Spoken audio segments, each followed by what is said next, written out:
वो ठीक है, एक्चुअली क्या है, वो उनका उनका जो प्रेम है बस ये है कि हाँ, मंच पे कम से कम एक आदमी मुझे ऐसा हिंदुस्तान में मिलता है जो ओशो जगत को में नहीं है, फिर भी ओशो के बारे में बोलता रहता है मंच पे। ये भी एक बहुत बड़ा सा बात तो से है। क्या होगा सब। ओशो को बोलते हैं, ओशो के ध्यान वो करवाने के लिए परेशान रहते हैं। हमसे कई बार ध्यान भी करवाया है, पब्लिक में भी लोगों को ध्यान करवाया है हमसे, ओशो का ध्यान। ओशो के बारे में बुलवाया है, देशना बताई है, ओशो के बारे में खुद बताया है। कितने लोग वहाँ से प्रेमी मित्र हुए हैं। नहीं हुए तो कोई नहीं है, हुए तो हमारे आश्रम में आके कोई क्या प्रेमी नहीं हुए क्या ना। मतलब आपको नहीं ये मिलता बात उससे। ये बात इस तरह काम नहीं किया जाता है कि प्रेमी पैदा नहीं हुए। काम तो काम है, हुए चाहे ना हुए। हमारे आश्रम में भी कितने लोगों को मैंने ध्यान किया, कोई प्रेमी पैदा नहीं हुआ। नेहरू या केन में भी मैं देख रहा हूँ, कोई कितने आयोजन हुए, कोई प्रेमी पैदा नहीं हुआ। इसी तरह कमलेश जी कर रहे हैं, उनके यहाँ साथ भी कोई प्रेमी पैदा नहीं हुआ। प्रेमी तो हमारे यहाँ भी पैदा नहीं हो रहे हैं स्वामी जी। मिलेंगे हमको तो आपको। गुरु के बारे में कहीं पे भी बोलना पड़ेगा तो हमारे लिए तो अच्छा ही है। हम गुरु के लिए बोल रहे हैं, हम उनके लिए थोड़ी बोल रहे हैं। नहीं हम उनके लिए कुछ बोलते हैं, हम तो अपने गुरु की बात बोलते हैं। वो नहीं समझेंगे। ना समझे, हमारा तो यही काम है। यही कौन सा समझ रहा है कोई, जो ओशो सन्यासी वही नहीं समझते मेरी बात। हम जब ओशो की बात बोलेंगे, ध्यान की बात बोलेंगे, तो ओशो सन्यासी नहीं समझते। और जब ओशो सन्यासी नहीं समझेंगे तो आम आदमी भी तो नहीं समझता। दोनों हमारे लिए एक जैसे हैं। लेकिन मेरा काम है कि हमको बोलना है। हमको इसलिए नहीं बोलना है कि यहाँ कोई बन नहीं रहा है, यहाँ कोई लाइक नहीं कर रहा है। हमारी लाइक से कोई मतलब नहीं है, मेरा एक जैसा काम है। हमको मौका मिलेगा, हम हर जगह बोलेंगे, चाहे कोई मिले चाहे ना मिले। केवल यही तो देखिए लोभ की भावना चल रही है। वहाँ पैसा मिल रहा था सम्मोग से समाधि के लिए किताब छापने में, तो वो किताब छप रही है। जिस किताब बिकती नहीं है, जो किताब बिकती नहीं है, तो वो मतलब किताब नहीं छप रही है। तो ये तो गलत बात है ना। आप एक जैसा काम करिए। अगर आप किताब छापने का आपको काम मिला तो सारी किताबें आपके हाथ से छपनी चाहिए। अगर आपको हर जगह मौका मिल रहा तो हर जगह एक जैसा बोलना चाहिए, चाहे कोई सुने चाहे बिल्कुल। ना सुने। ये तो यही तो काम है। यही तो तटस्थ रूप से उदासीन होकर आप काम कर पा रहे हैं। आपके अंदर लोग की भावना नहीं होनी चाहिए। किसी काम के परिणाम की इच्छा मत करिए। हम तो देख रहे हैं ना, ओशो सन्यासियों के साथ भी परिणाम नहीं निकलता। ध्यान कराइए, एक एक महीने ध्यान कराइए, उसके बाद से वो शिवरात्रि शुरू हो जाती है उनकी। ये तो संन्यास लिए हुए सन्यासियों के साथ भी ऐसा दिख रहा है हमको। तो आम आदमी है जो सोए हुए हैं। जगेंगे जगेंगे, हमारा काम है जगाते रहना, चिल्लाते रहना। यही हमारा काम है। चाहे वो हमको यहाँ चिल्लाना पड़े, चाहे कबीर साहब के यहाँ चिल्लाना पड़े, चाहे कबीर पंथियों के सामने चिल्लाना पड़े, हमारा काम यही। और यही होना भी चाहिए कि हम उदासीन होकर काम करें, हम लालच ना देखें। आयोजन है, सबके लिए आयोजन है, कोई किसी को न मना नहीं किया जा रहा है, सबके लिए ओपन है। न कहीं आईडी कार्ड देखी जा रही है, न हम आईडी कार्ड देखते हैं, न हम आधार कार्ड देखते हैं, न ये देखते कि तुम सन्यासी हो कि नहीं हो, तुमने पहले ध्यान किया कि कुछ नहीं। ओशो जहाँ से तुम शुरू करोगे वहीं से तुमको ओशो मिलना शुरू हो जाएंगे। आज ही से शुरू हो जाता है ओशो। ध्यान है, ध्यान तो शुरू। नहीं नहीं नहीं नहीं, सबको आदेश नहीं होनी चाहिए ध्यान की। नहीं, हमारी नज़र में सबको वो आदेश। लेकिन सिर्फ अंदर जो उसे मित्र है वही करे। नहीं नहीं, वो हमारी नज़र ऐसी अगर कोई हमारा जो जिज्ञासु काम है, करने का तरीका है कि हम वो सबको ध्यान देते जिज्ञासु हैं। है तो प्राइमरी स्टेज से शुरू करे। तब नहीं तो बोलने के अधिकारी है उसको नहीं, कुछ वो कहने बोलने के के। अधिकारी हो चाहे ना हो, हम कोई उनको रोक नहीं सकते, किसी को भी नहीं रोक सकते। सब लोग बोलने के अधिकारी हैं, इस समाज में रहते हैं, यहाँ आए हैं पैदा होके, तो सबको बोलने का अधिकार है। तो वो बोले, फिर आप झेले, हम क्या बताएं। नहीं वो बोले, उनको अधिकार है। वो उल्टा बोलें सीधा बोलें, सब अधिकार है। ओशो को गाली दें, ये भी अधिकार है समाज को कैसे मना कर सकते हैं आप। हमारे सामने तो ओशो को खूब गाली पड़ती है, हम तो कुछ नहीं बोलते। ठीक है, तुम ओशो गाली देते रहो, हमको क्या मतलब है, हमें क्यों उलझन हो रही है। मतलब जो नहीं है, हमारे यहाँ तो ये सिखा कि गुरु निंदा जो सुनई का ना, हम लोग नहीं सुन सकते स्वामी जी। नहीं, ओसो आजादी उनके कोई देगा, अपनी गाली अपने मुख में डाले। हाँ वो डाले, उनकी मर्जी है, लेकिन हम ओशो की गाली सुन के क्यों व्यथित हो रहे हैं। भाई बुद्ध कबीर नानक मीरा इन लोगों के कोई गाली क्या दे सकता, भाई किस मुद्दा पर गाली देगी। वो देते ये वही तो। आपको अब सब अब बहुत इतनी समझ प्यारे अगर हैं, आ आपको जाए, मिलेंगे। इतनी समझ आ जाए तो फिर गाली देते रहे, क्या फर्क पड़ता है? हम कौन होते हैं तो उनके ये मुंह को धर्म को रोकने थोड़ी वाले? नहीं करके दुकान चलाना है कि गाली दे दिए। भाई ये लोग तो वो है, ये बिल्कुल शुद्ध स्फटिक है, इनको क्या गाली देंगे? इनके देखिए, अंदर जो प्रकाश, इनकी जो यही चमक है। यही यही फर्क है उपदेश और देशना में। उपदेश है जबरदस्ती, देशना है हम कह रहे हैं सुन लो, नहीं सुनो कोई फर्क नहीं। गाली देना, गाली दे के चले जाओ, कुछ नहीं। देशना और उपदेश में यही अंतर है। और ओशो हमेशा देशना देते रहे, उपदेश नहीं दिया कभी, इसीलिए इतनी गाली पड़ी है। उपदेश देते रहते हैं, सुबह उठना, शाम को चले आना, दो माला जरूर लेके आना, यहाँ पे अगरबत्ती जलाना, यही सब ये उपदेश देते रहते हैं, तो भीड़ बढ़ती रहती। देशना और सदगुरु होगा, ध्यान में होगा जो भी व्यक्ति, वो हमेशा देशना में रहेगा। और देशना का हाथ ढीला रहता, कभी पकड़ के नहीं रहता, उंगली छूता है, हमेशा छुएगा। तुम कभी गाली दोगे तो भी छुएगा, तुम ध्यान करने के लिए लाई लाई तो तभी छुएगा उंगली। भाई तुम बुरा और अच्छा तो कुछ है ही नहीं। आज तुम हमको गाली दे रहे हो सकता है कभी ध्यान कर लो तो तुम समझ सको। तो इसलिए तो सदगुरु को हमेशा सबका हाथ छूना है, लेकिन पकड़ के नहीं रखता है। पकड़ना उपदेश है।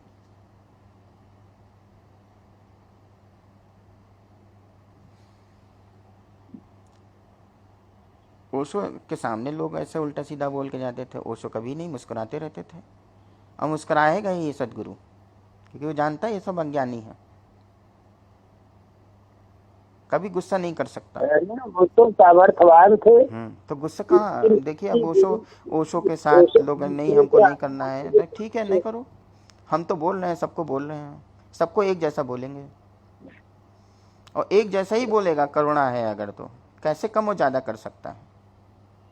कम और ज़्यादा सदगुरु किसी के लिए कर नहीं सकता, वो उसकी करुणा एक जैसी बहती है। फकीर आ जाए उसके लिए भी, अमीर आ जाए उसके लिए भी, ध्यानी आ जाए उसके लिए भी, अध्यानी आ जाए उसके लिए भी, सबके लिए उसकी करुणा एक जैसी बहती है। एक्चुअली मेरा काम रंग लाने के लिए मैं कर ही नहीं रहा हूँ, बस मेरा नहीं काम नहीं, हो रंग रहा है का ही बस। ढंग है, ये हमको, रंग का ही तो ढंग है, और क्या है? हाँ, तो हमको मतलब रिजल्ट की चिंता नहीं है। हमारा बस काम है, काम करो, ध्यान दो, बस। रंग वंग आए चाहे ना आए, इससे कोई मतलब नहीं मुझे।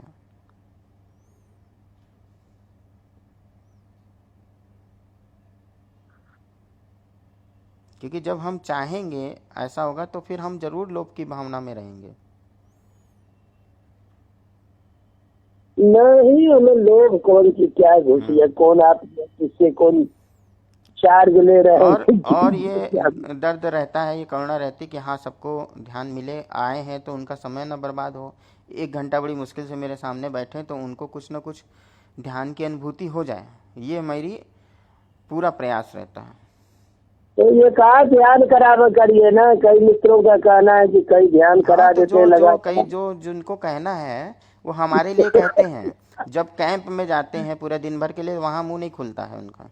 जब एक दिन हाँ, का कैंप लेने जाएंगे, और हम भी एक दिन का कैंप ले रहे हैं, तो एक दिन का जब हम कैंप ले रहे हैं तो एक ध्यान क्यों कराएंगे? जब हम, नहीं, हाँ, जैसे निकाल करा के उनको फुर्सत दे देवा करिए, तब आपका। नहीं, वो उससे कोई मतलब नहीं। अब मेरा ध्यान सुबह से शाम तक चल रहा है, तो जिसको फुर्सत चाहिए वो चला जाए बीच में, और जिसको करना है वो तो कर रहा है ना। और जो जिसको उलझन हो रही वो छोड़ के चला जाए बीच में। भाई कुछ आपने देखा होगा, चारों पांचों जितने लोग रहते हैं सबको उलझन थोड़ी होती है। ना ना ना, तो कुछ को हो रही है तो उनके लिए हम उनको क्यों डिस्टर्ब करेंगे? जब सुबह से शाम एक दिन का कार्यक्रम है तो दिन भर ही तो ध्यान होगा, रेस्ट दे दे के। यही तो शिविर में होता है। तो हमारे शिविर बिल्कुल। में लोगों को उलझन होने लगती है, तो जिसको हो रही है वो तो चले ही जाते हैं छोड़ के। उनको रोकने की हाँ। कोशिश होती है लेकिन चले जाते हैं, चले ठीक है। लेकिन कुछ लोग तो, अब जब सब चले जाते तो मैं बंद कर दूंगा। ऐसा नहीं होता है कि कोई सब चले जाएं, एक आध दो लोग तो रुके ही रहते हैं शाम तक, तो उनके लिए हो रहा है आयोजन। और जब सब चले जाते हैं, किसी दिन सब चले जाते हैं, तो फिर बंद हो जाता है ध्यान के, चलो बंद। वो तो होना ही चाहिए, मतलब कि जब कोई नहीं है तो ध्यान केंद्र बंद।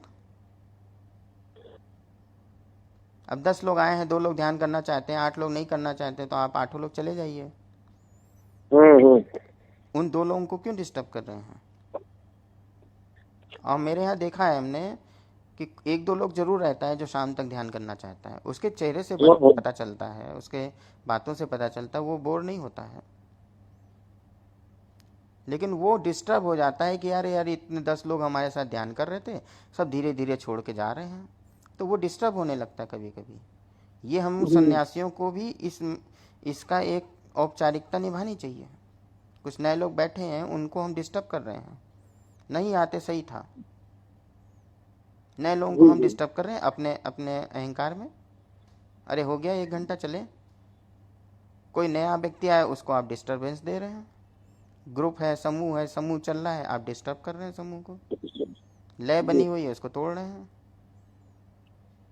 कौन सा जाके घर पे कुछ कर रहे थे ये लोग? जाएंगे फिर वहाँ पे इधर उधर मार्केटिंग करेंगे, सो जाएंगे, और क्या करेंगे? इतनी थोड़ी सी मेहनत नहीं हो पाती?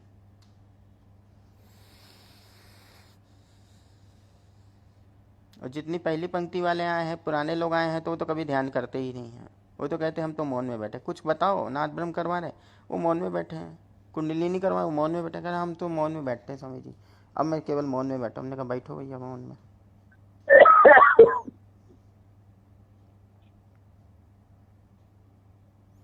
जितने बूढ़े लोग आए हैं, कोई ध्यान नहीं करता था, बस केवल मौन में बैठना आता है बस।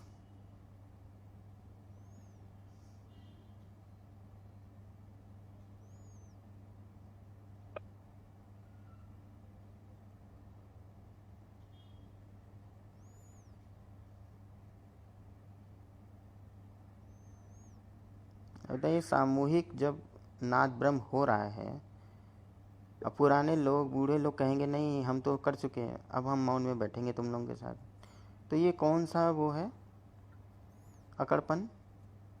आप बताइए स्वामी जी। वहाँ तो करना चाहिए जैसे कोई कर रहा है। समूह में चल रहा है, हर ध्यान समूह में में आप अपने मौन में ही मानव बैठे हैं, नियम से रहना चाह रहे हैं। तो क्या ये सचमुच में मौन में बैठते हैं ये लोग? आपका क्या विचार है स्वामी जी?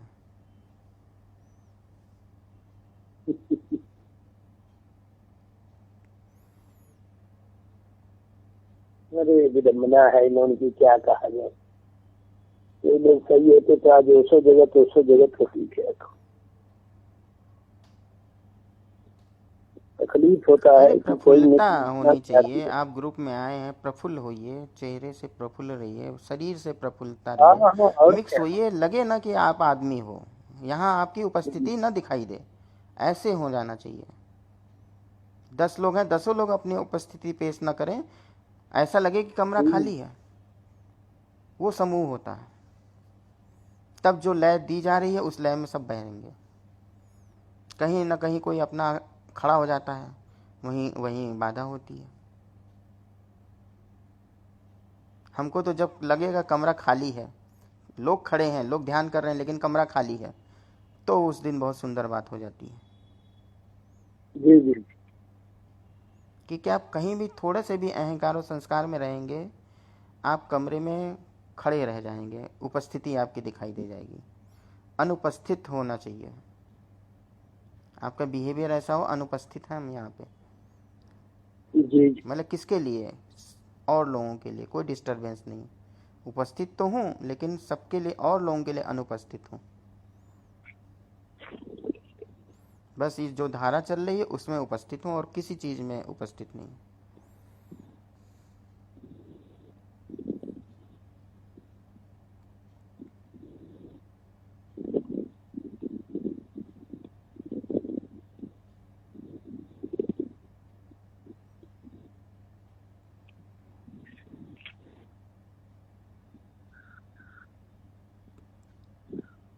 तो आप मतलब ये जो व्याकुलता है, व्यथा है आपकी, ये बहुत शुभ है, ऐसी व्यथा में होना चाहिए। अगर ये व्यथा करने वाले भी लोग गायब हो जाएंगे तो ओशो तो ख़त्म ही हो जाएंगे। हाँ हाँ सही है। इतनी चिंता भी ना हो ओशो सन्यासियों के बीच में, तो फिर उसका सन्यास लेना व्यर्थ है। गुरु के प्रति उसकी हाँ कोई गुरु कोई दक्षिणा नहीं। अपनी धरोहर के प्रति तो आदमी को चिंता होना ही चाहिए। गुरु के अपने प्रति क्या मित्रों समर्पण जो है? भटक गए हैं उनके प्रति आपके भी अंदर दर्द कोई होनी करुणा नहीं चाहिए। है, कोई व्यथा नहीं है, कोई व्याकुलता क्यों नहीं है? हाँ, जैसे अपने संग के मित्र हैं और भटके हुए हैं, वो दूसरे के गुणानुवाद में पड़े हैं, तो ये सब पीड़ा नहीं है? बहुत बड़ी पीड़ा है।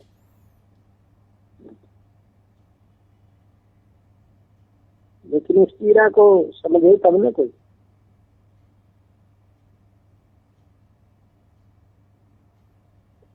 और पहले वाले पंक्ति वालों के तो अनुसरण हम लोगों को करना चाहिए था। उन लोगों के अंदर इतनी ध्यान की गहराई होनी हाँ, चाहिए। अनुसरण होना चाहिए, लेकिन अनुसरण लायक नहीं है ना।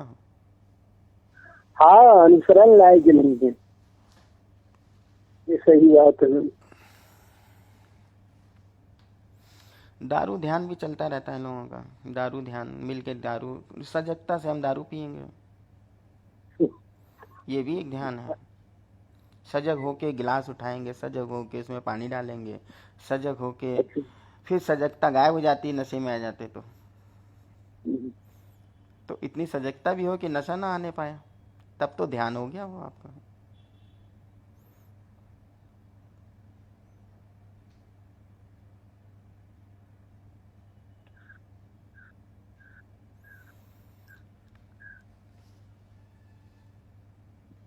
ठीक है स्वामी जी, फिर ठीक है स्वामी जी, ठीक है फिर। प्रणाम प्रणाम प्रणाम। प्रणाम।